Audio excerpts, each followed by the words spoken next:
siang, salam sejahtera, rahayu, matur sembah nuwun sanget atas kehadirannya. Yang saya hormati Bapak Dimi Haryanto.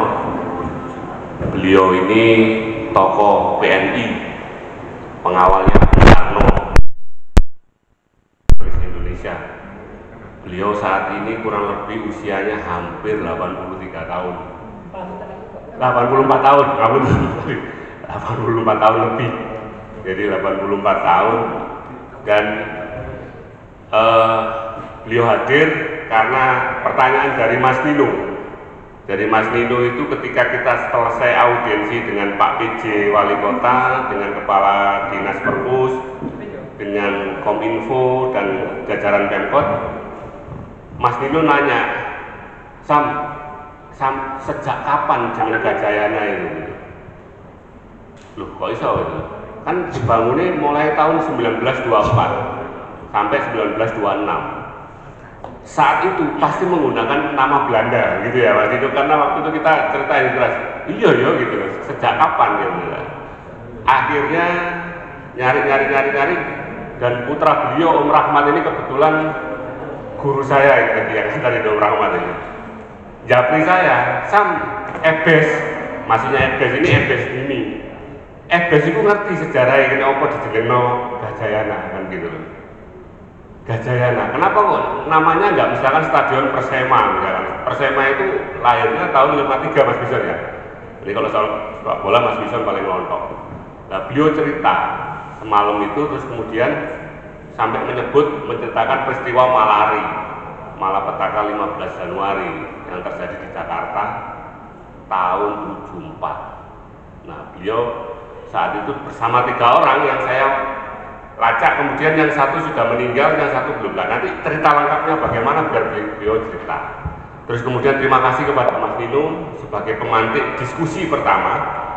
Jadi kami bersama Mas Nino, Bu Ari, Mas Bison ini penulis, ada Pak Bambang Awi adalah di antara penulis buku Spektrum Kota Malang tahun 2018-2023 yang diberikan sebagai hadiah HUT Kota Malang ke 10009. Dari inisiatif pertama tersebut kemudian kita berinisiatif untuk menulis buku sebagai hadiah Kota Malang. Kan keren toh ya kalau kota kita sendiri tiap ulang tahun dihadiahi buku. Delalah kersane Allah, kemarin nggak tahu kenapa mencuat isu Gajayana mau dirilis lah. Gajayana mau dibangun hotel. Dan saya sampaikan pernyataan dari Pak PJ Wali Kota Malang bahwa tidak ada rencana itu. Itu bahasanya mungkin apa ya, kesalahpahaman komunikasi antara Pak PJ dengan teman-teman media, sehingga menginterpretasikan judulnya bombastis bahwa Gajayana akan dibangun hotel. Ternyata tidak, kami sudah ketemu minggu kemarin ya Mas Bison, kita baru ketemu sama Pak PJ itu. Lah akhirnya kemudian delalah kita juga baru sadar bahwa Stadion Gajayana ini menjelang 1 abad, jadi 100 tahun, kan luar biasa. Dan ini satu-satunya stadion tertua di Indonesia saat ini. Dulu kalah dengan Stadion Menteng. Stadion Menteng itu 1912 ternyata. Jadi 1912, dari 10 tahun yang lebih tua. Cuma Stadion Menteng juga tidak ada, sudah berubah fungsi dan wujudnya tidak ada sudah. Hanya Stadion Gajayana. Nah ternyata kemudian Mas Bison memberi kesadaran kepada tim penulis, Sam, lek ngomong Gajayana itu nggak hanya soal football, gitu Mas ya. Saya baru tahu bahwa ternyata gerakan manasik haji yang kemudian melahirkan kabilah-kabilah manasik haji di Indonesia itu dimulai dari Stadion Gajayana. Mas Bison punya fotonya. Lah itu berarti kan, wah luar biasa ini pengaruhnya Stadion Gajayana kan itu. Sampai seperti itu. Kemudian mengenang Gajayana tentu kita juga tidak lepas dari ketika masa keemasan petinju Thomas Amerigo. Luar biasa. Artinya banyak sekali kemudian hal-hal baik, hal-hal besar dan bersejarah itu lahir dari Stadion Gajayana. Gitu ya. Bahkan tadi Pak Bambang sempat cerita sama saya. Sisi gelapnya Gajayana itu dulu adalah bibit-bibit prostitusi gitu Pak ya. Sisi gelapnya di Jalan Tenis, karena Pak Bambang ini tinggal di Jalan Tenis nomor 3 36, ya kan, jalan tenis gitu. Nah, artinya kemudian kita punya satu hal yang ya kalau dibilang ambisius ya, kita akan menulis buku spektrum khusus saat menjelang satu abad Gajayana ini sebanyak 1000 halaman, atau bisa mungkin kalau ulang tahunnya Kota Malang kali ini kan 110. Kalau 110 halaman kita sudah lewat, karena buku kemarin kita berapa halaman kemarin Bu Ari?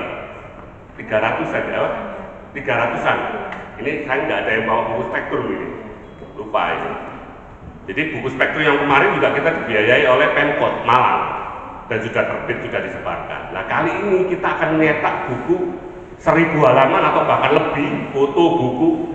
Kalau yang spektrum kemarin istimewanya itu ada seniman sketsa, termasuk Pak Bambang ini satu-satunya penulis dan menyumbang sketsa. Jadi ada beberapa sketsa grafis tentang Candi Badut ya Pak ya, temanya waktu itu.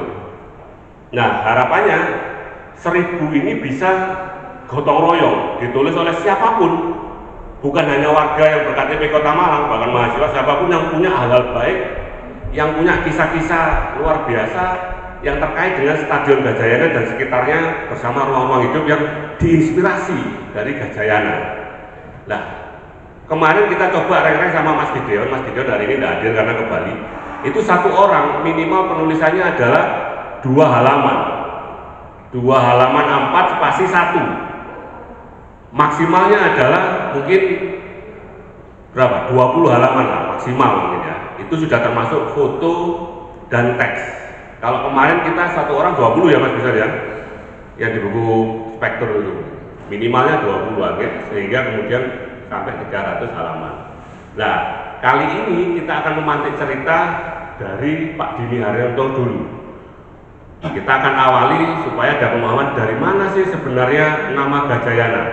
Selanjutnya kita akan lanjut kepada Mas Haris Onino dan teman-teman IAI untuk menceritakan atau menggali inspirasi dan referensi. Inspirasi Gajayana itu arsitekturnya dari mana, dan bagaimana kemudian arsitektur itu mempengaruhi ruang-ruang hidup yang ada di Kota Malang, bukan hanya di sekitar kawasan Gajayana. Jadi demikian, nanti kita sambil diskusi bebas, terarah, dan semoga nanti juga mencatat informasi sumber-sumber A1 yang akan kita datangkan, dan diskusi ini akan dilaksanakan berseri tiap hari Jumat dengan tema-tema yang berbeda. Demikian, kepada Pak Dini saya persilakan untuk menceritakan dari mana asal-usul nama Gajayana. Monggo Pak.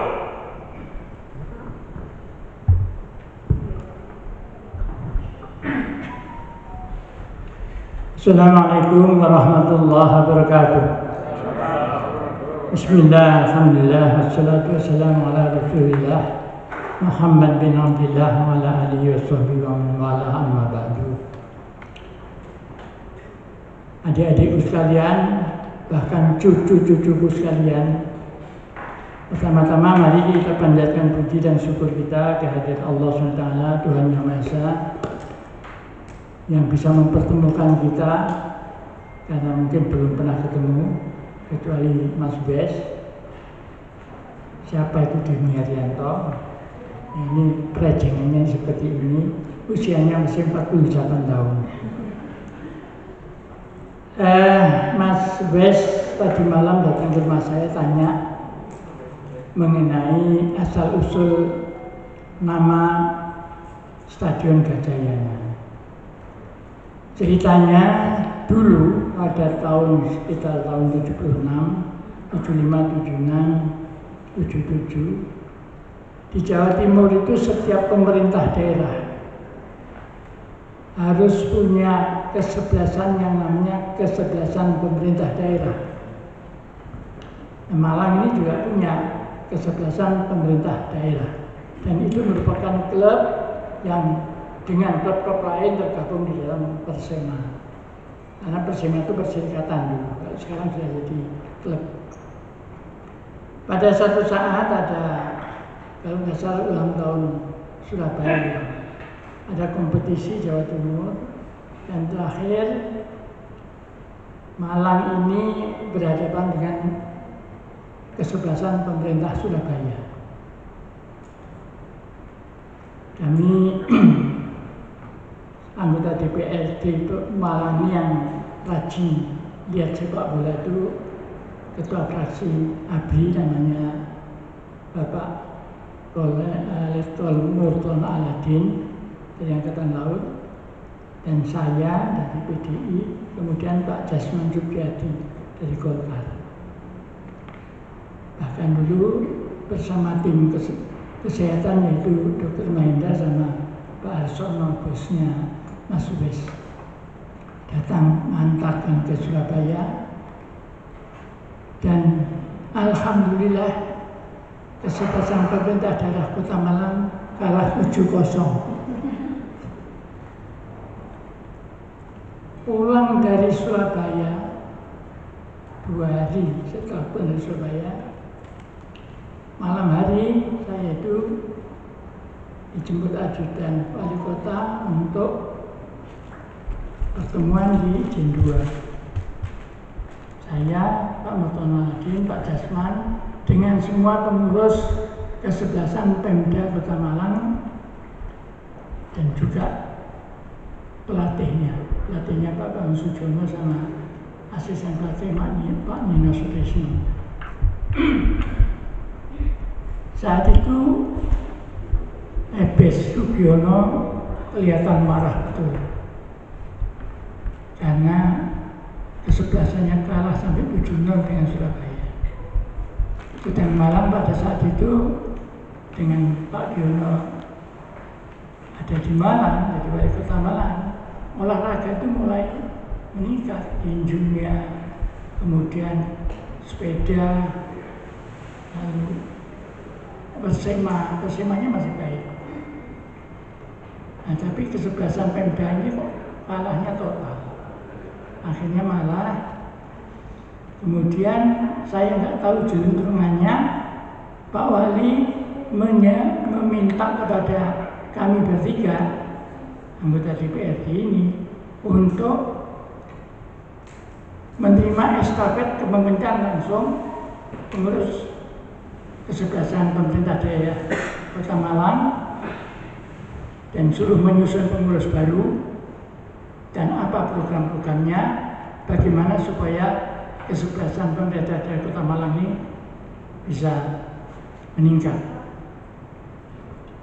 Akhirnya kami bertiga mengadakan pertemuan, kemudian membentuk pengurus, lalu kami melacak dulu mendiskusikan kesebelasan Pemda Kota Malang ini pemainnya pemain lama masih, karena ya memang latihannya ya latihan seperti latihan biasa saja. Akhirnya kami punya ide bagaimana kalau kita merekrut anak-anak muda yang usianya 16-20 tahun, SMP, SMA, untuk dilatih khusus semacam pendidikan sepak bola dengan mencari pelatih yang masukkan sekolah pelatih di Salatiga. Kita sampaikan sama Pak Wali dan Pak Wali setuju. Oke, programnya apa saja? Program kita maksudnya nanti kita membuat edaran supaya anak-anak muda ini mau berlatih, nanti kita seleksi baik kesehatan, fisik maupun attitude-nya semua kita seleksi dan betul-betul dilatih oleh pelatih dari jebolan pendidikan pelatih di Salatiga. Kita dapat pelatih dari Salatiga yang andal, namanya Pak Solekan. Orangnya masih ya segar begitu, seperti militer tapi bukan militer ya. Nah, kemudian setelah itu kami bertiga diskusikan bagaimana kalau kesebelasan pemerintah daerah Kota Malang itu diganti namanya. Karena kalau menyebut kesebelasan pemerintah daerah Kota Malang panjang banget. bahwa itu miliknya pemerintah daerah, oke, tapi namanya jangan kesebelasan pemerintah daerah Kota Malang. Kita sampaikan pada Pak Wali. Boleh lah, mau nama apa? Ya, pokoknya nama, tapi miliknya pemerintah daerah. Kita mau cari dulu, Pak. Ya, oke, coba silakan kalau mau cari namanya. Nah, akhirnya kami melacak, mencari nama, ketemu dengan diskusi dengan Pak Habib Mustafa, itu ahli sejarah dari IKIP, juga anggota DPRD. Lalu Pak Habib bilang, coba kita lacak ke Candi Badut. Ada kan suasana, tanya-tanya kita sejarah Candi Badut dan sebagainya. Ternyata ada kaitannya dengan kerajaan Malang yang pertama. Namanya Gajayana. Rajanya namanya Gajayana. Kita tanya Gajayana apa Gajayana? Bukan Gajayana, tidak pakai H. Nah, oke, kalau gitu kita sampaikan pada Pak Wali. Bagaimana Pak kalau kesebelasan kita supaya unggul dan punya sejarah? Kita beri nama kesebelasan Gajayana. Gajayana itu raja pertama di Malang, Pak. Oh, bagus sudah, Pak. Ya, no. Ya, akhirnya jadilah kesebelasan itu, dan setelah kita mendidik, pada waktu terdaftar sekitar 200-an anak-anak lebih itu yang kita latih selama 6 bulan. Pada saat itu bibit-bibitnya kita ambil, tapi kita juga bilang sama Pak Wali, tolong Pak, kesebelasan inti kita buat 23 orang. Ini nanti bagaimana caranya supaya bisa menjadi pegawai pemerintah daerah, supaya mereka tidak cari duit, ya, dapat gaji. Ya meskipun namanya dulu, kalau sekarang outsourcing itu apa namanya dulu ya, belum diangkat. Honorer. Ya, honorer. Tapi kan sudah seneng anak-anak ini. Kemudian Pak Giono bilang, coba sekarang adakan kompetisi di Malang. Lawan dulu klub-klub di Malang ini. Nah, kita kompetisi di Malang, latihan terus, kita saling pertandingan, dan ternyata kesebelasan Gajayana yang pemain-pemainnya juga pemain muda ini selalu unggul dalam pertandingan di Kota Malang. Kemudian Pak Giono bilang, ayo kita sekarang ke Jawa Timur, kita main di Pasuruan, di Probolinggo, pokoknya di Jawa Timur unggul juga, tapi belum berani ke Surabaya, jadi masih yang lain. Akhirnya bendahara daripada pengurus Gajayana itu kepala pasar Malang, yaitu Lektor Srianto namanya. Lektor Srianto itu punya ide, gimana kalau kita keluar daerah, jadi keluar dari Jawa. Kemana Pak? Ke Kalimantan Barat, ya ada channel ke sana. Nah, saya sampaikan sama Pak Wali, Pak, kita mau tur ke Kalimantan Barat, di sana ada 3 kesebelasan yang kuat. Kita mau mencoba di sana. Nah, ya pertanyaannya Pak Wali kepada Pak Sianto, ada nggak duitnya untuk ke sana? Nah, Pak Sianto sanggup menyampaikan. Berangkatlah Gajayana ke Kalimantan Barat. Itu sekitar tahun 77-an. Dilalanya di sana kita main dengan 3 kesebelasan, menang terus, jumlahnya menang. Pulang, Pak Giono bukan main senangnya, bangga betul, sangat senang. Terus ditantang lagi, mau kemana lagi? Nah, akhirnya kita minta supaya ke Jakarta, main di Jakarta dan juga Bandung. Kirim ke Jakarta, kita tidur di Wisma Menteng, Wismanya Persija di Menteng sana. Dan kita main di Jakarta sama di Bandung, menang juga. Ya, mongkok yang namanya Pak Wali.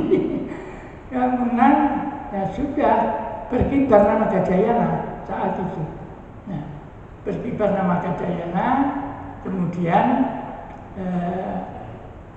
kalau kita mengadakan pertandingan di stadion dalam itu sudah woro-woronya itu kita main akan ada pertandingan di stadion Gajayana karena Gajayana yang moncer.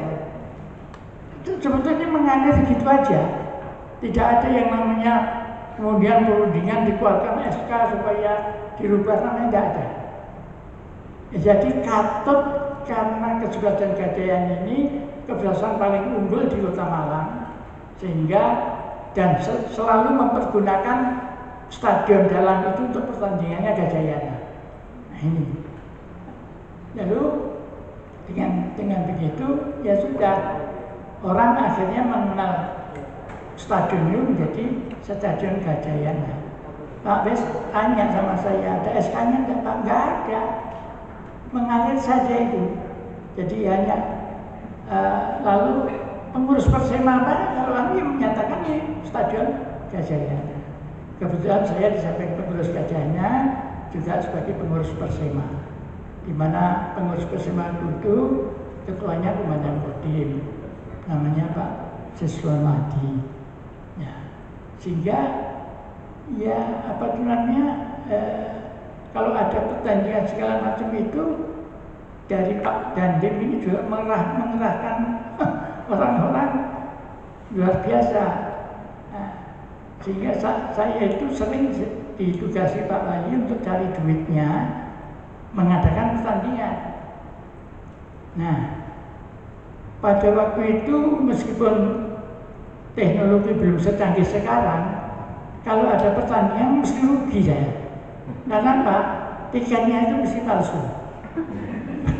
Dicetak kurang 3 hari itu besok sudah palsu lagi yang laku. Waduh, gimana? Akhirnya kami diskusi. Nah, saya bilang gini aja dah. Kita kan tahu itu maklarnya semua sudah tahu kita. Coba kita ada pendekatan dengan maklar. Akhirnya ya kompromi sama maklar. Kalau beli tiket, kamu jangan nyetak tiket palsu. Tiketnya aja kamu jual, kamu dapat sekian persen. Itu aja. Sehingga dapatlah itu keuntungan. Dan penjaga pintu itu ya, karena saya ketua PDI waktu itu supaya tidak dikatakan dimonopoli PDI, penjaga pintu stadion itu semua saya ambil dari Golkar, P3, PDI. Sehingga kalau ada orang Golkar mau nyerobot ya sudah ditolak. Begitu juga PDI ditolak. Jadi masuk duit ya, bisa untung. Nah, disitulah Pak Giono akhirnya betul-betul puas dan 23 anak ini semuanya masuk di pemilihan pegawai pemerintah daerah. Hanya sampai di situ Mas ceritanya. Jadi kalau ditanya sisik mengenai SK, keputusan, pengumuman, nggak ada. Proklamasi bahwa sekarang di Kepulauan ini menjadi Stadion Gajayana, nggak ada. Jadi yang memberikan nama itu adalah masyarakat langsung. Saya kira untuk Gajayana sampai di sini. Terima kasih.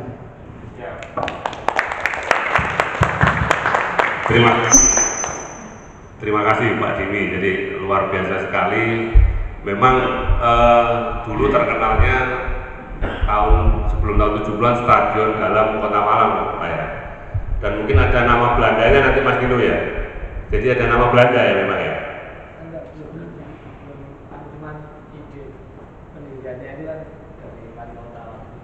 Oke, siap. Nanti Mas Dino akan menceritakan. Dan ini tadi Pak Dimi nanti ceritanya berlanjut tentang bagaimana kemudian imbas efek malari terhadap dulu ada event yang namanya Ijen Fair.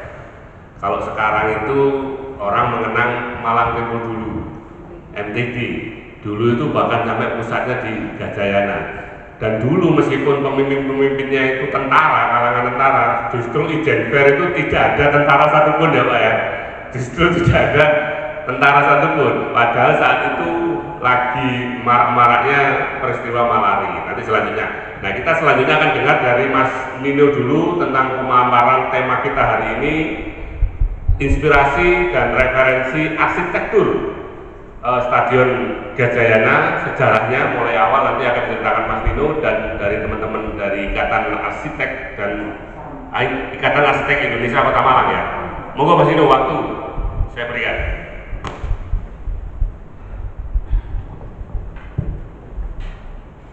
Terima kasih. Assalamualaikum warahmatullahi wabarakatuh. Bismillahirrahmanirrahim. Jadi melanjutkan atau menyambung dari yang sudah disampaikan oleh Mas Wes tadi ya. Jadi saya belum sempat bikin tampilan PowerPoint, tapi baru tulis saja sih untuk mengarahkan pemikiran saya untuk apa yang saya sampaikan hari ini. Jadi berawal dari ide buku Spektrum Kota Malang Jilid 2 ya, atau edisi kedua atau jilid kedua, itu dipicu oleh Stadion Gajayana. Karena ada kabar bahwa Stadion Gajayana akan dibongkar, awalnya kan itu isunya, sehingga begitu tradisi menulis buku ini mulai dilanjutkan, itu jadi pemicu awalnya. Artinya bahwa seberapa penting sih ini buku yang nantinya akan kita buat ini, karena ternyata buku ini bagi Kota Malang kira-kira sudah ada berapa banyak buku yang sudah menceritakan atau menggambarkan Kota Malang ini dari banyak sudut pandang gitu misalnya. Bisa jadi nanti buku ini semacam bunga rampai atau apa, kumpulan ya, antologi atau apa istilahnya, tentang Kota Malang, tidak hanya tentang masa lalu, tidak hanya tentang sejarah, tapi yang siap disajikan atau dikonsumsi oleh masyarakat luas. Dari situ kalau saya dari sudut pandang arsitek, karena selalu bicara tentang ini kan skupnya arsitektur kota atau perkotaan gitu. Jadi setiap kota itu selalu punya gambaran, punya citra atau image gitu, punya wajah kota atau city brandingnya. Malang itu apa yang paling dikenal gitu. Tentunya lewat buku ini adalah bagian dari mendokumentasikan, dan apa yang kita diskusikan itu lebih nyata karena dia terekam dalam sebuah tulisan, tidak hilang di terpa angin ya. Dan kemarin temanya Mas Wes sempat menyampaikan ke Pak PJ Wali Kota juga bahwa kembali ke buku, kembali beradab dan berilmu, dan juga sempat kira-kira apa yang berkaitan tulisan narasi yang memperkuat tema itu. Ya, saya jadi sedikit beberapa ini menulis juga untuk menggali untuk saya sendiri nantinya apa kira-kira. Jadi buku ini sebagai media tulis dan baca menjadi penting gitu ya, karena digunakan untuk mengabadikan data dan fakta, juga bisa untuk memperpanjang usia lisan yang kemudian dituliskan untuk tetap bisa dibaca, pahami ulang di waktu kemudian, seolah-olah bisa dinyatakan dan tidak hilang. Jadi buku ini bisa menjadi sumber informasi sekaligus inspirasi, membuka luas cakrawala berpikir, dan kaitannya dengan tema beradab dan berilmu, karena adab adalah akhlak yang baik, dengan kebaikan berupa sifat tergambarkan pada sikap laku setiap orang. Sehingga saya mencoba merujuk seorang tokoh atau ahli ilmu itu, Imam Malik itu menyatakan, pelajarilah adab sebelum mempelajari ilmu. Dan tokoh lain Imam Nawawi mengatakan adab berada di atas ilmu. Dan juga ada tokoh lain Imam Bukhari menyatakan pentingnya berilmu sebelum berbicara dan bertindak. Jadi saya rasa ini berkaitan dengan tema yang sudah disampaikan di diskusi kita dengan Pak PJ Wali Kota. Dan bahkan tentunya nanti buku ini pasti juga mencermati tentang kondisi Kota Malang, tidak hanya sekedar stadion yang sebagai pemicu. Karena kalau saya dari sudut pandang perkotaan itu tidak mungkin hanya membahas tentang stadion saja. Karena kalau kita lihat ini foto yang di samping ini sebenarnya kondisi stadion pas awal-awalnya. Jadi bangunan tribun itu dulu ada sekian ini bangunannya. Jadi memang kalau yang stadion ini lapangannya inilah yang sangat bersejarah, lapangan rumputnya. Kalau bangunannya sekarang sudah baru. Jadi untuk bangunannya misalnya dikaitkan dengan konteks cagar budaya pasti tidak masuk kalau bangunannya. Tapi kalau lapangan rumput stadion dengan kawasannya itu masih mungkin.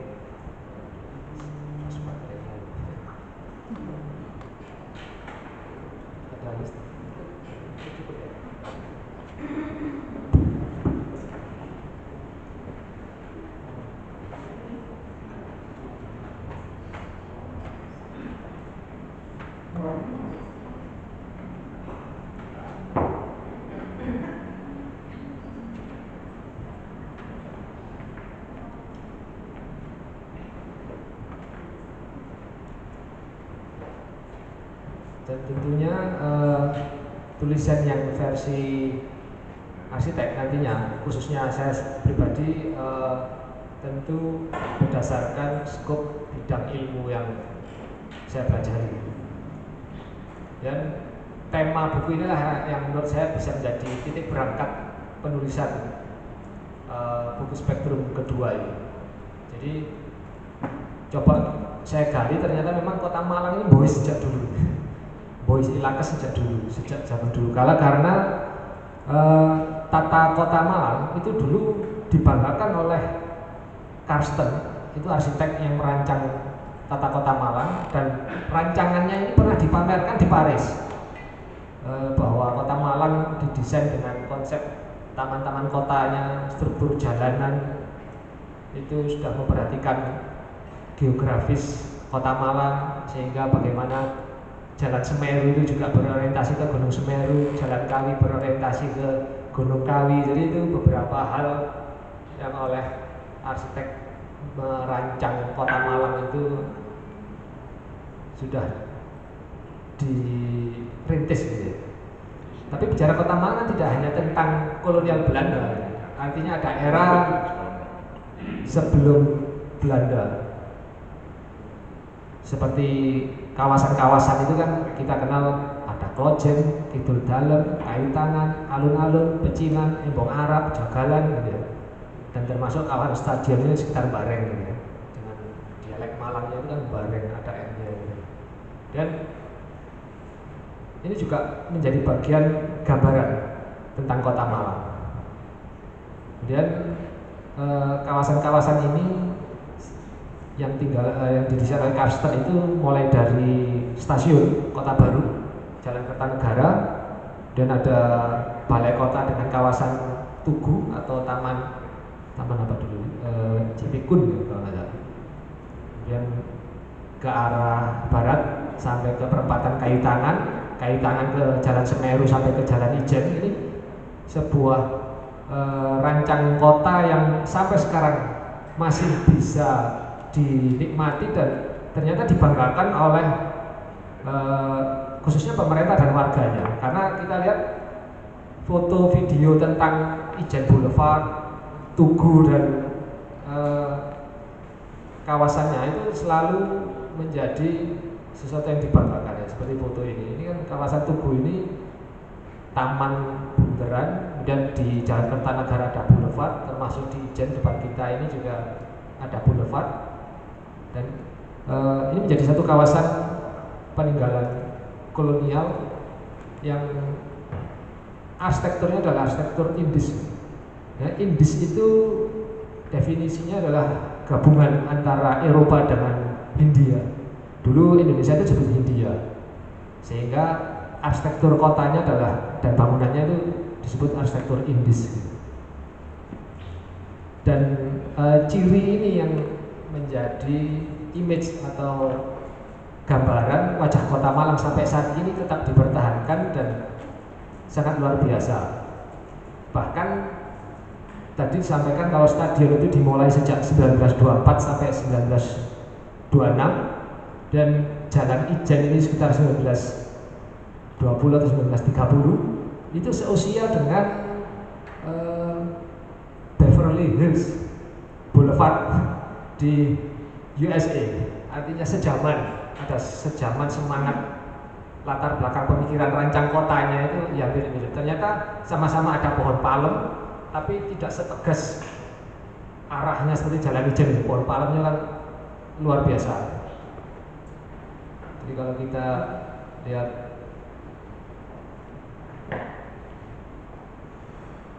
foto Jalan Ijen itu selalu yang terbaru.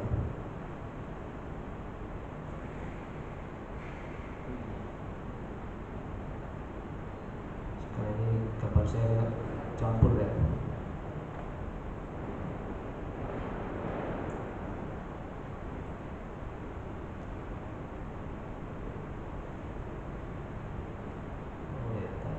Tadi bukan gambar ini Ijen yang saya ngambil punyanya orang atau ada gambar sisipan, tapi itu semoga tidak terjadi. Oh ini Jalan Ijen zaman dulu waktu pohon palemnya belum tinggi. Artinya bahwa tata ruang kota jalan dengan boulevard di tengah dan ada taman di samping, ada jalur pejalan kaki yang lebar di tahun dulu, tahun yang sudah lama, belum memprediksi bahwa nanti Malang itu padat sepanjang ini. Jalur pejalan kakinya itu sudah cukup lebar. Selain Jalan Ijen, kira-kira yang memiliki trotoar jalur pejalan kaki yang selebar Ijen itu hampir nggak ketemu kayaknya. Atau mungkin baru dibangun, tapi sangat sedikit sekali di Kota Malang. Artinya bahwa kalau kita membandingkan pembangunan saat ini dengan masa lalu itu, pernahkah kita melihat Jalan Ijen ini mengalami genangan air atau banjir separah Soekarno-Hatta? Soekarno-Hatta dibangun tahun 90-an, Jalan Ijen tahun 30-an, tapi ternyata sampai hari ini masih kontekstual dan tanggap terhadap iklim.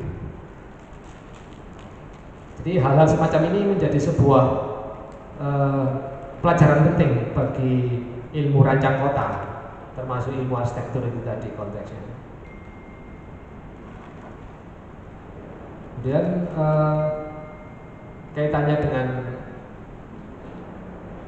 stadion dan kawasan, sehingga saat ini kan kota ini selalu melihat kawasan kolonial atau ya kawasan Belanda ini, kawasan kota tuanya itu secara sepotong-sepotong. Jadi sekarang yang sudah ditetapkan menjadi kawasan cagar budaya adalah Jalan Ijennya dan Kaitangan.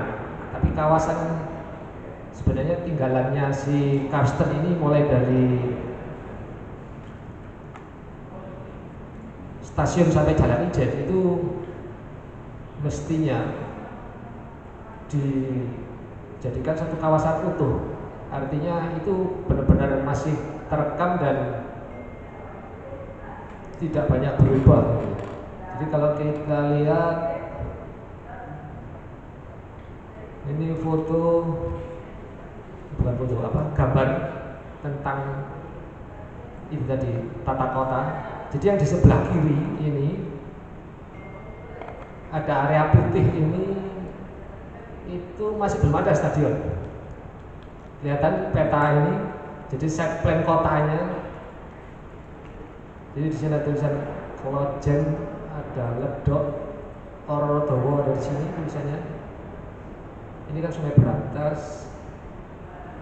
Ini kalau nggak salah yang di Jalan Jakarta ya. Kalau yang hijau ini saya tanda ini alun-alun kota, Jalan Merdeka, masih Jamek. Kalau yang di gambar kanan ini alun-alun dan Tugu, saya tanda yang hijau yang sisi atas. Ini Jalan Kertanegara. Ini belum ada jembatan menuju Raja Bali. Peta ini kelihatan. Artinya bahwa rancang kota dengan bentuk tatanan kafling, set plan, jalan, jaringan kota ini memang benar-benar dirancang berdasarkan kondisi geografis. Nggak mungkin dirancang tanpa ilmu loh. Kalau nggak orang punya ilmu merancang kota, nggak mungkin bisa menata kota seperti ini. Bahkan sekolah arsitektur dan perancang kota di Malang aja baru ada tahun 80. Ini tahun 30 sudah merancang kota yang sedemikian bagus, sampai Jalan Ijen pun, mulai dari status sampai Jalan Ijen ini masih abadi sampai hari ini. Artinya bahwa nilai penting sebuah tatanan kota ini menjadi sebuah sejarah yang bisa diambil manfaatnya, diambil ilmu pengetahuannya, dijadikan bahan untuk studi atau sekolah-sekolah arsitektur dan rancang kota sampai hari ini. Itu nilai pentingnya sebuah rancang kota. Kemudian ini foto udara. Kita bayangkan masih banyak tanah kosong ya. Ini yang kelihatan lingkar ini bukan stadion, tapi area pacuan kuda yang sekarang jadi Politeknik Kesehatan ini. Dulu ada area pacuan kuda, kemudian di sini kelihatan ada gereja Ijen, Jalan Ijen ada di sini. Simpang balapan sudah saya kasih tanda, dan stadion gajahnya ada di ujung situ. Pola jalan, struktur kota ini itu nampak betul bahwa ini didesain. Bikin jalan lenggak-lenggok, lengkungan ini kan nggak mungkin asal ya. Ini ada ilmunya ya, dari sudut pandang ilmu rancang kota. Jadi terlihat pada foto udara ini stadion sudah ada lapangan hijaunya dengan trek atletik larinya. Artinya bahwa ini sudah menjadi fakta bahwa menjadi bagian sejarah Kota Malang.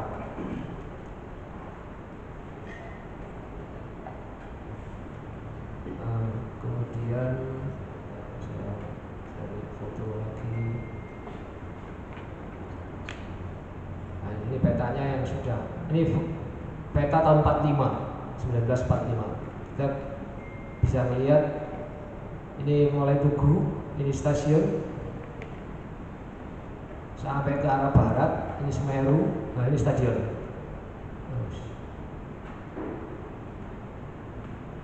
Salah satu poin yang bisa diambil pelajaran tentang stadion ini, arah stadion membujur dibandingkan dengan jalan. Ini kan kelihatannya kayak miring gitu ya, menceng gitu ya. Sebenarnya ternyata itu memang ada ilmunya bahwa merancang lapangan olahraga outdoor itu arahnya harus membujur utara selatan ya.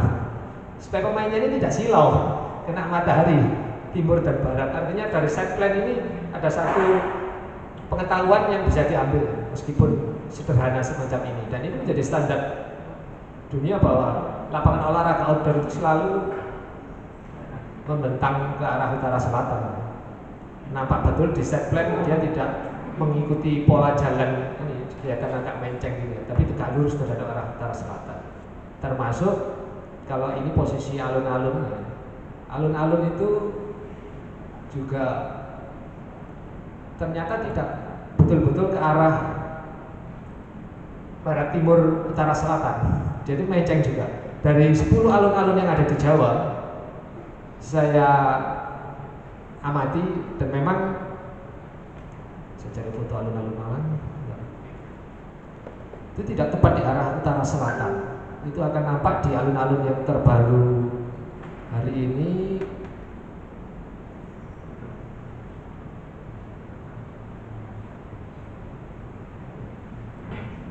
Nah ini, jadi jalan pola perkerasan paving ini tepat di arah utara selatan, dan dibandingkan dengan bentuk kotak alun-alun, ternyata kotaknya tidak arah utara selatan dan barat timur tepat. Jadi utara selatan barat timur kelihatan miring sekali. Ternyata ini punya keterkaitan erat tata ruang kota alun-alun ini dengan Masjid Jami, karena kaitannya dengan kiblat itu tadi.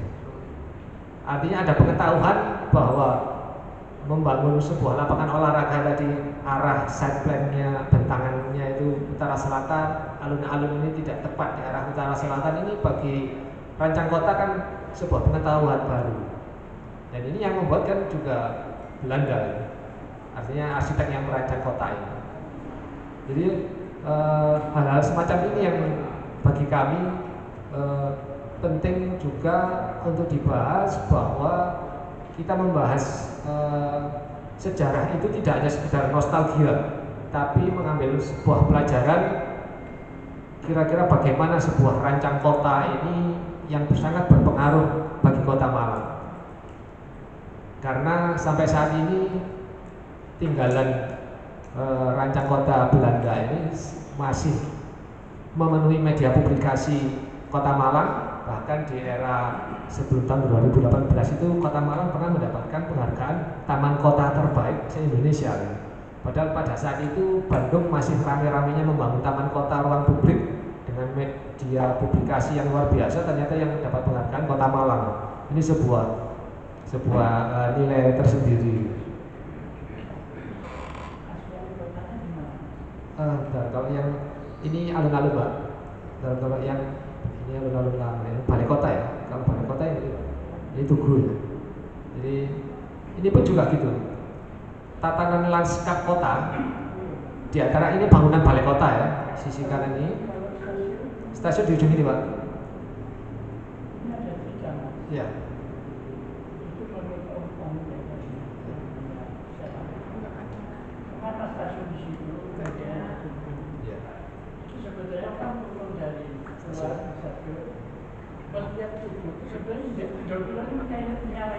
Oh ya, bangunan yang lapangan ya.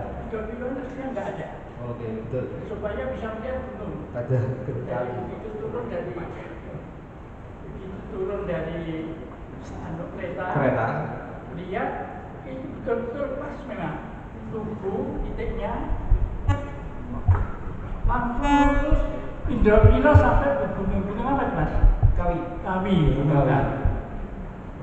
Kalau coba pas di situ dicari foto yang pertama yang zaman Belanda, bagus banget ini.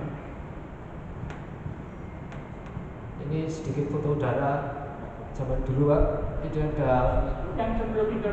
Ya, ini ada tulisan Perumahan Wilis ini. Itu dulu ruang terbuka. Ini. Jadi jalan Ijen membujur ini. Ini perpustakaan gedung ini ada titik ini.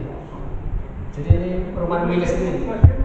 Ya, museum belum ada. Jadi memang orientasinya itu Gunung Kawi dan Gunung Semeru itu arah jalan Semeru dan Kawi itu memang berorientasi pada lanskap kota secara utuh ya. Dan kita tahu ini posisi Stadion Gajayana saya beri tanda.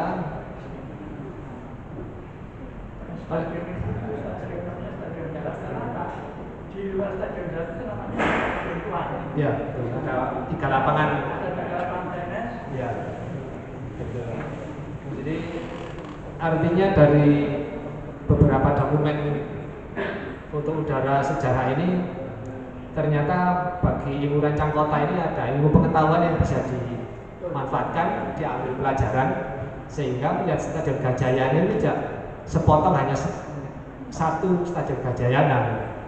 Itu dari sisi wajah kota, dan dari sisi lain bahwa Stadion Gajayana adalah ikon di mana satu jiwanya Arema, arek Malang itu ada di stadion. Karena kita tahu sebelum tahun 87 itu Malang pernah merasakan pertikaian antar geng, antar kampung. Kita tahu ada arek Inggris, arek Grek, arek Nahelo, arek mana aja kan banyak itu. Antar geng itu kan sering bertikai. Tapi dengan adanya Arema ya menjadi salah satu jiwa ini dan ikonnya dan ada di stadion. Karena 87 Arema didirikan, saya masih ingat tahun 90 itu 91 itu saya masih nonton di Stadion Gajayana. Artinya merasakan betul di situ orang nonton itu masih sambil judi sama ini loh SDSB nomor. Jadi itu suatu memori yang ternyata dengan sepak bola itu media untuk menghilangkan konflik pertikaian antar geng, antar kampung di Kota Malang. Artinya melihat stadion tidak hanya sekedar bangunan fisiknya itu tadi, tapi juga nilai sosialnya yang mampu merekayasa sosial, menumbuhkan perdamaian arek-arek Malang menjadi satu jiwa ini, itu penting. Karena kalau saya lihat tadi, kalau melihat stadion sebagai cagar budaya, bangunannya, tribunnya itu sudah tidak cagar budaya, tapi lapangan hijaunya dengan lintasan atletiknya itu masih tidak berubah. Dan standar ukurannya waktu itu yang wali kota yang Busmaker ya, itu memang dia terinspirasi oleh stadion yang ada di Amsterdam, tempat kelahirannya, sehingga ukurannya pun juga memenuhi ukuran standar internasional, ukuran kotak lapangan bola antara sekitar 60-an ya, 56 atau 60 kali 95 sampai 110, itu standar internasional stadion, sehingga itu tadi akhirnya kita jadi tahu bahwa lapangan sepak bola itu ada ukuran standarnya. Arahnya membentangnya utara selatan, ada panduannya. Tapi kalau kita kaitkan dengan ini tadi bahwa cagar budaya tidak hanya tentang fisik bangunannya ya, tapi ada spirit of place-nya itu tadi, jiwa ruangnya, tidak hanya dimensi fisik tapi dimensi sosial dan mental. Dampak stadion ini bagi sepak bola dan Arek Malang bisa bersatu itu fenomenal saya rasa, karena kita tahu supporter Malang juga menjadi rujukan ya untuk supporter kota-kota lain. Sedangkan dari sudut pandang cagar budaya, seringkali kita ini kan melihat cagar budaya itu hanya dari cara pandang hukum, tidak artinya bahwa banyak objek yang diduga cagar budaya, ini istilah bahasa peraturan ya, itu karena belum ditetapkan statusnya secara hukum, sehingga cepet-cepetan membongkar dan membangun bangunan yang baru karena status hukum, karena cara pandangnya adalah cara pandang hukum. Sedangkan kalau kita cara pandangnya, cara pandang ilmu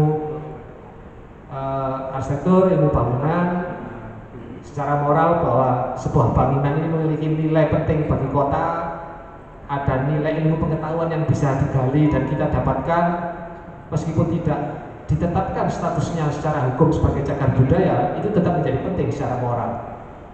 Jadi cara pandang itu pun juga membuat berbeda. Jadi meskipun belum ditetapkan oleh SK Wali Kota menjadi sebuah cagar budaya, tapi secara akademis, secara ilmu memiliki pengaruh penting buat sejarah dan ada ilmu pengetahuan yang bisa diambil, itu sesuai apa yang dituliskan oleh peraturan, mulai dari undang-undang cagar budaya sampai ke peraturan pemerintah sebagai panduannya itu, saya rasa tidak dibatasi oleh status hukumnya tentang cagar budaya. Jadi itu saya rasa yang menjadi awal saya untuk nantinya menulis tentang buku Spektrum Kota Malang yang kedua. Saya rasa itu sebagai pemantik, mungkin nanti selanjutnya biar para hadirin yang sudah bersedia hadir saat ini, saya ucapkan terima kasih. Wassalamualaikum warahmatullahi wabarakatuh. Saya nambah dulu ya. Kita kaitannya. Terima kasih Mas. Saya karena ini kaitannya dengan master plan sebenarnya. Terus terang Mas, saya dulu di DPR mempertahankan master plan ini luar biasa. Untungnya namanya Pak Giono itu orangnya cukup mengerti. Paling tidak kalau ada SK yang bertentangan dengan kepentingan rakyat, Pak Giono mau mencabut. Satu contoh ini, Indro Kilo itu jatuh kita pertahankan supaya terbuka. Jangan sampai ada bangunan di sana. Dan ternyata itu termasuk mestinya cagar budaya itu. Ya. Ternyata setelah Pak Giono tidak menjabat wali kota, dirusak oleh wali kota setelah itu. Saya terus terang mengatakan banyak master plan yang sudah tidak ditaati. Kemudian itu mengenai mengapa kok Jalan Ijen dulu tidak pernah banjir. Gorong-gorong buatan Belanda ini, saya masuk ke jalan itu tidak sundul Pak. Termasuk yang di depan Hotel Pelangi. Ya, makanya sana juga nggak akan banjir. Tetapi sekarang setelah malah itu dirubah kan jadi banjir. Di satu titik banyak sekali itu sebenarnya. Lalu stadion luar itu sebetulnya pemanfaatannya luar biasa dulu. Mau ada pameran pembangunan juga ada di situ, ya kan? Sekarang sudah dijualin seperti itu. Jadi kalau bicara itu mantelnya saya yang akan keluar. Ya. Terus itu mengenai master plan sudah ditetapkan oleh DPRD gotong royong dulu bahwa master plan Kota Malang ini adalah antara lain untuk sebagai kota wisata, kota pendidikan dan kota industri. Saya bilang, nak kota pariwisata, di mana kota wisatanya? Ini namanya kota transmit pariwisata. Orangnya tidur di sini, wisatanya ke Batu, pantai di Kabupaten Malang. Nah, lalu saya usul sama Pak Guru, Pak, kebetulan pada waktu Malari itu ada instruksi Presiden untuk khususnya Jakarta, Pak Arifin nggak boleh lagi mengadakan Tamrin Fair. Dulu Tamrin Fair itu apa? Pesta rakyat yang luar biasa, tiap 17 Agustus. Nah, waktu itu ada keputusan Presiden untuk tidak mengadakan perayaan 17-an yang besar-besaran. Saya datang ke Pak Wali, Pak Wali, 17 Agustus itu hari rayanya bangsa Indonesia. Hari kemerdekaan yang bagaimanapun itu harus dirayakan oleh rakyat. Oleh karena itu harus diadakan Pak, kemeriahan untuk 17 Agustus. Pak Ali bilang, tidak bisa, ini ada instruksi Presiden. Instruksi itu kan untuk Jakarta, bukan untuk seluruh Indonesia. Nah, lalu menurut Pak Jimmy apa yang mungkin disuguhkan untuk keramaian 17? Karena saya ditunjuk sebagai Ketua Kemeriahan Kota Malang. Lalu saya bilang, Pak, saya ingin niru Pak Ali Sadikin. Kita buat ijen Pak. Loh, gak iso. Saya kata Pak, gak iso. Nanti dulu. Ijen Fair ini Bapak cukup menyediakan panggung 7-8 panggung. Yang ngisi panggung itu RT, RW, RW, kelurahan. Biar kesenian tadi kelurahan itu tampilkan di sana. Bapak ambil satu saja yang di tengah-tengah itu nanti kita ambil seni-seni yang didatangkan dari Jakarta atau dari Surabaya. Yang lainnya biar dari RK dan kelurahan. Wah, lah kan nanti untuk orang yang di sini ya jaluk tentara pirang keton menurut Joko. Ini kalimat saya bilang, Pak, dalam keadaan seperti ini justru saya tidak mau ada seorang pun tentara kelihatan pakai pakaian dinas itu. Terus gimana ya? Nah, tawurannya apa? Pak, kalau rakyat itu diberikan kebebasan untuk berkreasi, kemudian mencari ekonominya ditumbuhkan di situ sepanjang jalur ijen kaki 5 suruh berjualan di sana, tukang bakso segala macam. Ini pasti Pak, mereka senang dan mereka akan menjaga sendiri. Begitu kesenian kalau yang dari RT dari kelurahan yang jaga pasti pemuda-pemuda mereka, tidak akan ada. Aku udah bisa jawab tunggu 2 hari, nggak tahu 2 hari nunggu itu kok konsultasi sama Kodim saya nggak tahu, tapi akhirnya diberikan. Nah, terus gimana itu supaya masanya ini terus datang itu woro-worone apa? Ini Pak, saya ingin seperti biasanya kan ada karnaval, tapi karnaval kan biasanya hanya dari balai kota ke alun-alun. Sekarang saya minta karnaval, saya ingin memvisualisasikan masa penjajahan Orde Lama dan Orde Baru. Nanti saya akan konsultasi dengan teman-teman Nibro. rencananya gimana? Nanti itu semua kumpul di balai kota, dari sana itu, karena apa itu, terus kemudian ke Jalan Cipto, nanti masuk ke Kayu Tangan, di sana Bapak nanti akan kita buatkan panggung di depan Raja Bali. Muspida dari sana semua dengan Raja Bali. Itu senang, jadi langsung disetujui. Nah, itu nanti Pak, beloknya dari Jalan Kawi masuknya ke Jalan Ijen. Mereka di situ disuguhi kesenian. Kemudian di stadion luar yang biasanya dipakai untuk pameran pembangunan tetap diadakan, sehingga pameran pembangunan juga ramai, Ijen juga ramai. Dan mereka pasti akan menjaga diri sendiri masing-masing. Nah, itu terlaksana. Jadi 3. Dalam kaitan perayaan ini, kota ini namanya kota pariwisata Pak, jadi orang pada datang ke sini. Tapi saya juga ingin ada acara lagi di dalam kaitan 17-an ini, lomba biru. Ada tempatnya di Sinaputra. Kemudian saya ingin anak-anak muda sekarang senang motocross.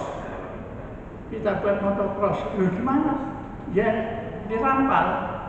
Ya kayak itu motocross kan gini.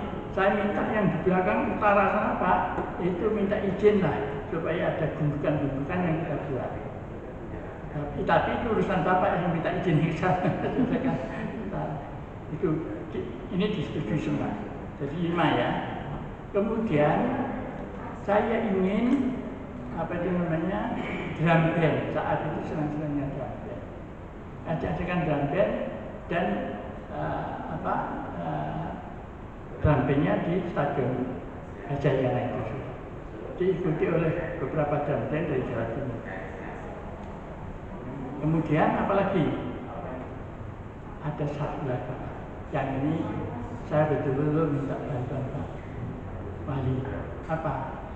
Saya ingin supaya game disco mas, bukan band, disco itu yang punya dulu Edi Rumpoko, Mas Lupi, ada 4 orang. Itu mau saya adu Pak, tapi dengan hadiah. Enggak berani. Ojo naik ojo. Rame itu. Nanti Bapak ini kan belum pernah kan, tapi ada tapinya. Saya minta tolong pinjem ruangan Pak Wali untuk kami undang mereka. Kalau diundang di luar, tidak mungkin mau datang. Dan yang undang Pak Sekda. Akhirnya itu juga diizinkan, datang semua mereka, kita beritahu justru demi apa? Persatuan hutan yang fair dan sebagainya. Di situ mau di Rumpoko yang mau, lebih mau. Akhirnya kita adakan di Cendrawasih. Itu juga berhasil. Nah, kemudian Pak Wali yang minta pada saya, Dimi, pas acara 17-an, saya minta ada tari, itu aja, tari yang khas Malang. Oke Pak, tapi ini saya harus minta bantuan dari IKS, Dewan Kesenian Surabaya, karena koreografernya di sana. Nah, kita diskusi dengan IKS, ada Pak, namanya tari topeng. Tari topeng ini aslinya dari Jabung. Jadi kita nanti ke sana, kita cari tukang buatnya topeng dan juga penari-penari yang sudah tua-tua itu. Akhirnya kita datang ke sana dan juga teman pelatih tari ini mau sama Mas Yongki itu, mau melatih. Ya Pak, kita ke Pak Wali, ini tarinya Pak, saya ingin menampilkan tari asli Malang, namanya tari topeng. Tari topeng, terus, nah ya, ini mesti ada suatu biayanya Pak, kalau ini topeng dan sebagainya. Lalu sing nari soko, Om Piro. Ya kalau ada biayanya saya minta 400 orang. Lah, dari mana saja itu? saya mau ambil dari SMP SMA, anak SMP SMA dari beberapa sekolah yang ada di Malang. Aku setuju, tapi ada permintaan saya satu, dua. Apa? Nah, saya minta di antara sekolah itu ada sekolah Islam. Permintaan saya gimana? Ada sekolah Islam yang ikut nari. Ini gitu. Yang kedua, Saraswati harus diikut sertakan. Saraswati itu sekolah anak perempuan semua kan. Oke. Akhirnya kami ke SMA ini. Ke SMA ini. Ya, soalnya kalau ke Sabilillah kira-kira kami SMA ini.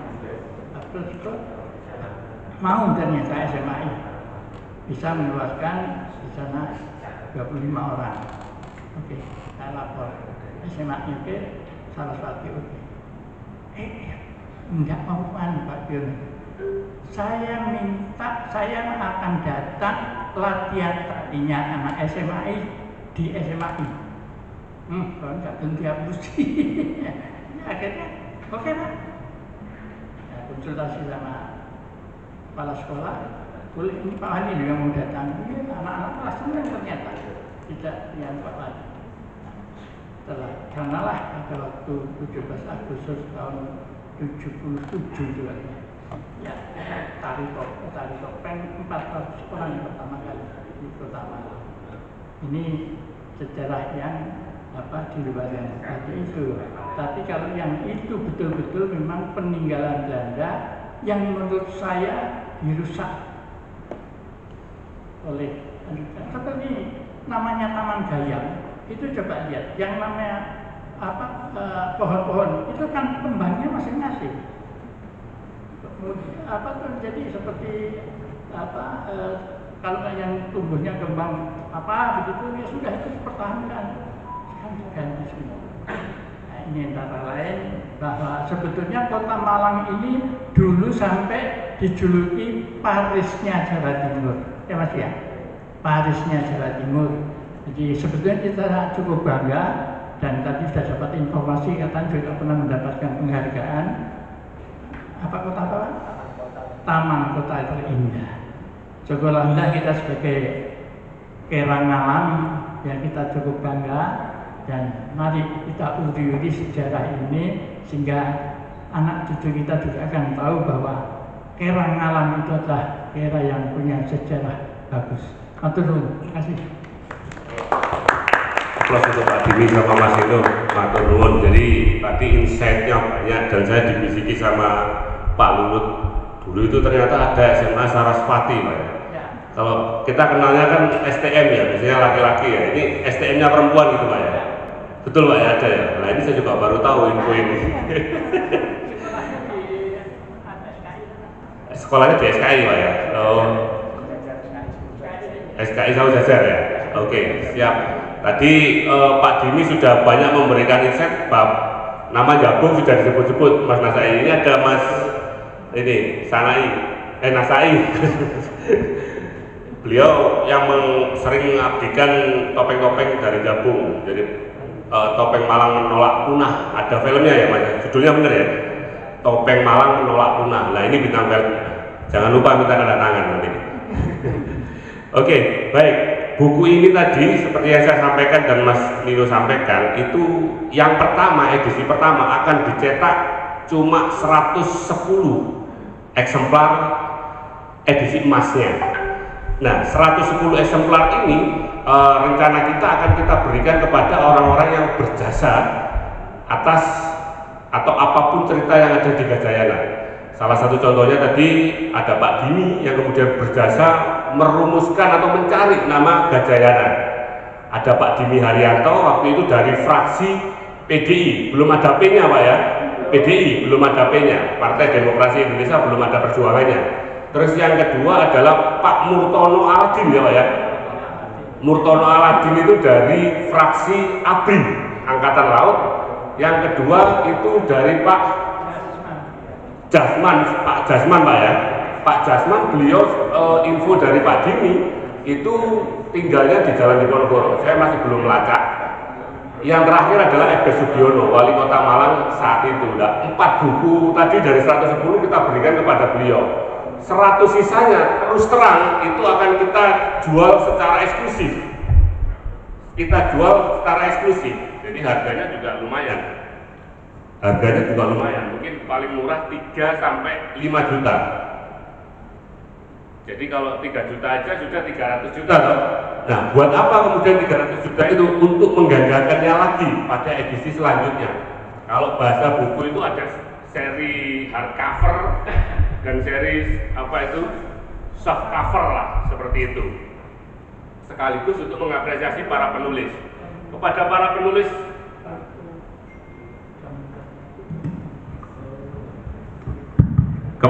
penulis, tim ini sangat terbuka. Jadi tim ini sifatnya adalah koordinasi. Tidak ada kemudian secara spesifik membidangi tertentu, belum terbentuk untuk yang spektrum kedua ini, buku ini. Jadi sangat terbuka, siapapun boleh jadi penulis, siapapun boleh jadi tim.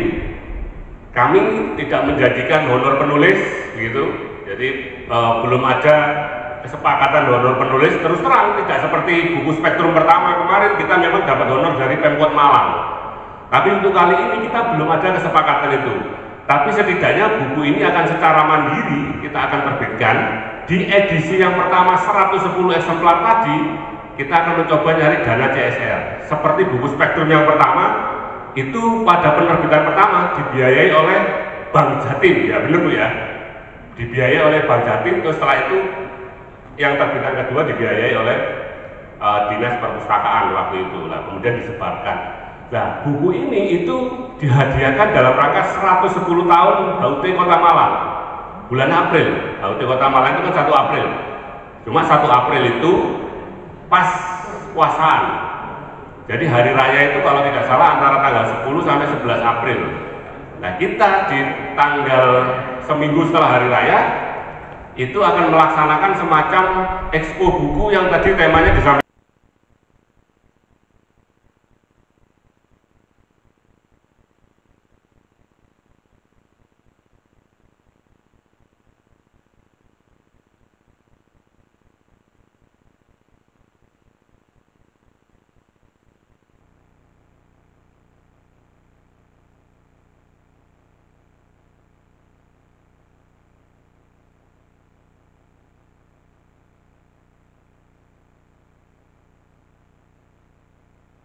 Antaranya memperingati hari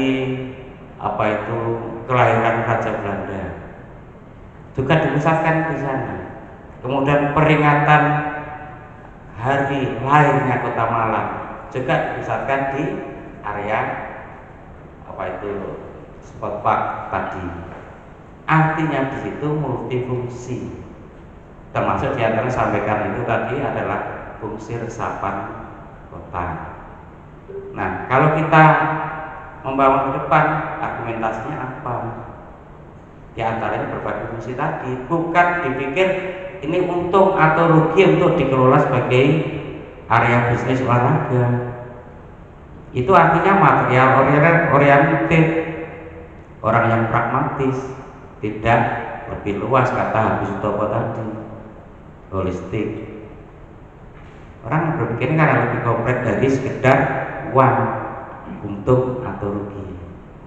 Nah, ini gambaran umum. Akhirnya muncul ide, mungkin yang saya tulis nanti kalau jadi, ini ada banyak hal.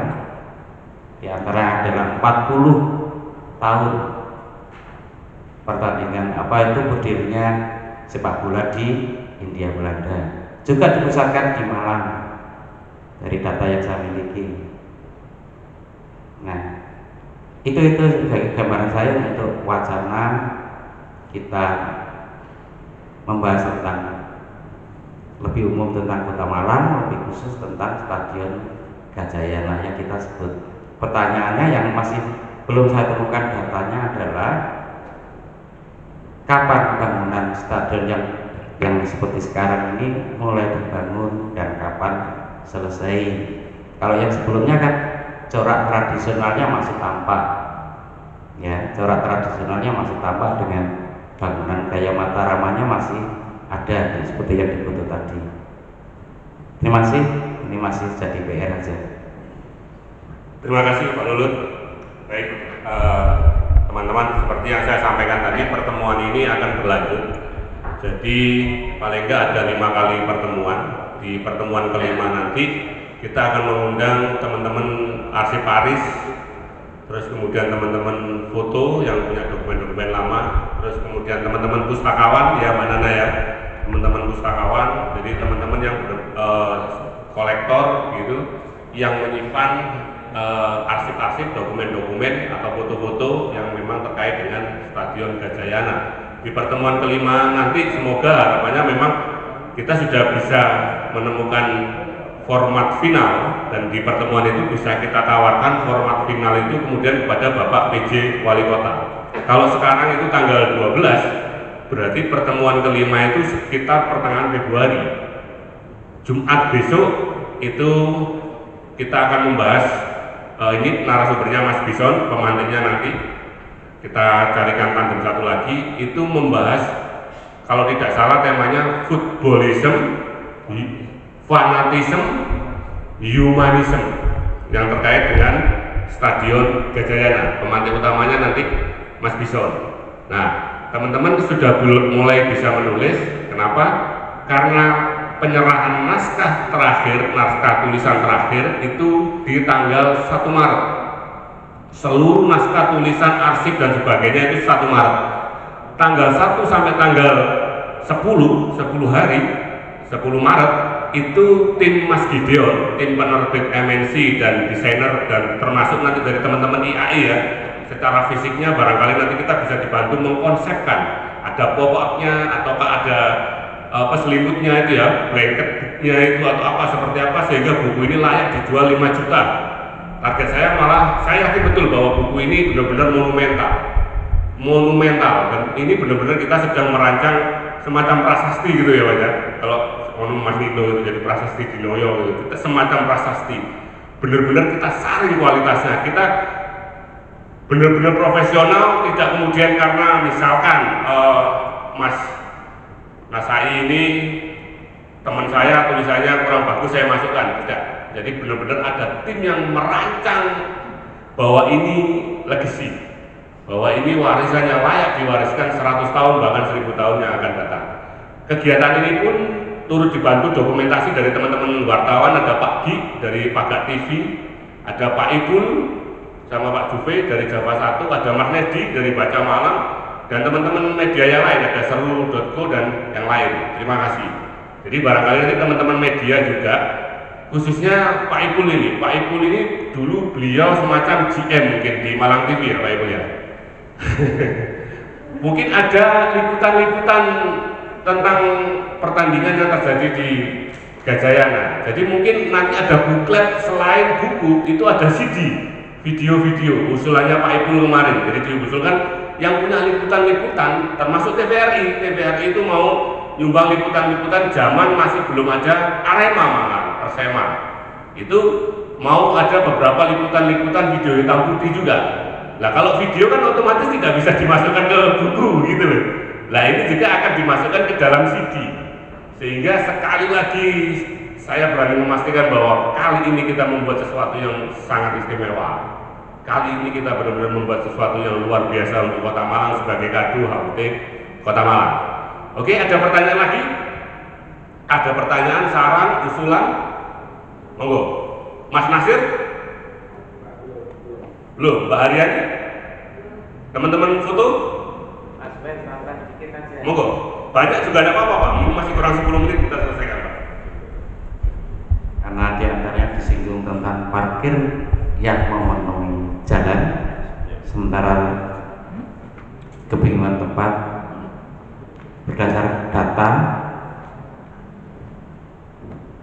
saya temukan lahan yang masih belum jelas statusnya banyak sekali di Malang, termasuk di area sekitar stasiun juga di tempat lain. Kalau memang berani seperti Wali Kota Surabaya, jangan sampai tanah itu dikuasai oleh orang yang tidak jelas. tentu pemerintah Kota Malang punya kewenangan untuk menarik itu sebagai miliknya. Tidak ada alasan untuk menolak. Banyak sekali, ya. Kebetulan saya juga